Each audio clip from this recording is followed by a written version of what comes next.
Ladies and gentlemen, you know who you are. You're the ones who are correctly identified on bathroom doors all across our great state of North Carolina, unless, of course, the Obama Justice Department has anything to do about it. This is your host, Steve Arnold, and I'm glad to be here. I have an idea. I have a little proposal for you. I want to do some podcasts, and I want to talk about congressional elections in North Carolina. We have been talking about presidential politics for so long, and there have been, started out with 17 candidates. Now we're down to one Republican nominee, and of course, a very likely Democrat nominee. I'm tired of talking about presidential politics. Congressional races count, and in North Carolina, they're coming up.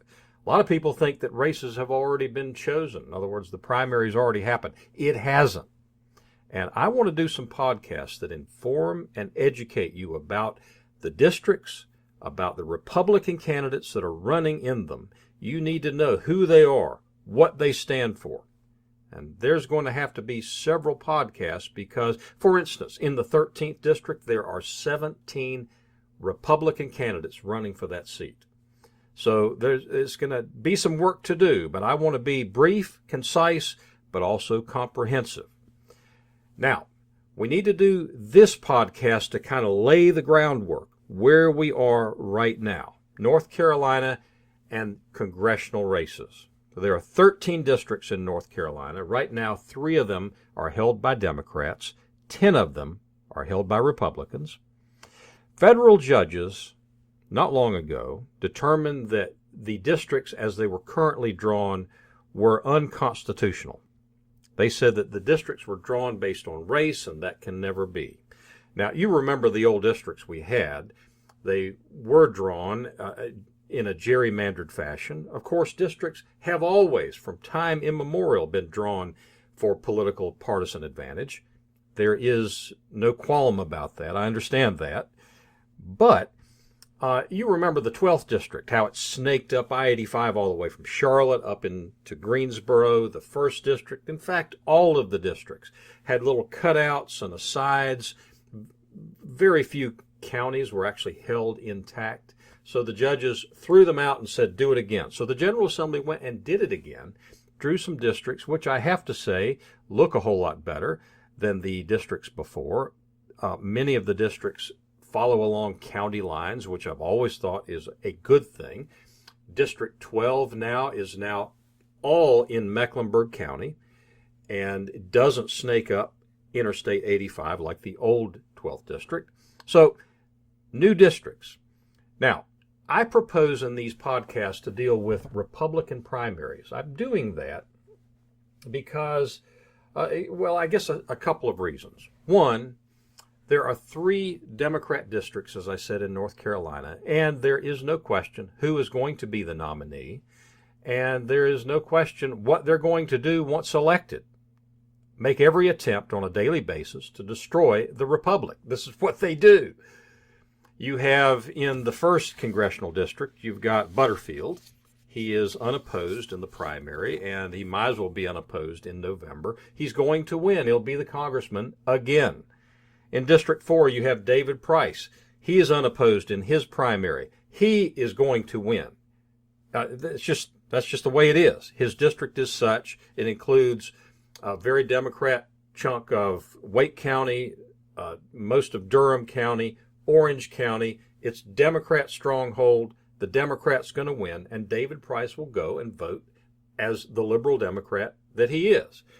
There is a little question and a big primary in the Democrat race in the new 12th district. The seat is held by Alma Adams from Greensboro. She is going to be moving to Charlotte. She has a war chest way beyond her competitors. She has name identification. She has the power of incumbency. Chances are strong that she will hold the seat. I can't imagine why not. And in the event that she doesn't, whoever takes her place will go with the same goal in mind, to increase the power of the state and to decrease personal freedom and individual liberty. So I'm not interested in those races. I am interested in races that make a difference in the state of North Carolina for conservative principles. And there are several of those. So I want to go over those, but it's going to take more than just one podcast because we need to get a lay of the land where we stand right now, but we also need to look at what we want in a congressman. What are we really looking for? What do we want a congressman to do? Do we know what a congressman's job description is? Do we think that the candidates running for office actually know what a congressman's job description is? What should it be? So I'm going to deal with these Republicans. Now, we have some Republican seats that are open. There are also some Republican seats that are held by incumbents. There's the 13th district, for instance. Many people are not aware of the fact that they did live in the 13th district, but they do not now. Anybody who was in the 13th district is no longer in that district. The district has moved from Wake County and east, which is where it was, over to Guilford County and west. And so if you lived in it at one point, you no longer live in it. And George Holding, who was the representative, is not running for re-election in that seat. He instead is running in District 2, which is closer to where he lives.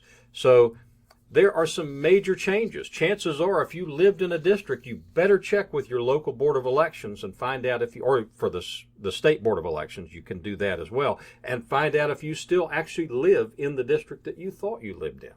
A lot of people in Guilford County have always voted in the 6th Congressional District.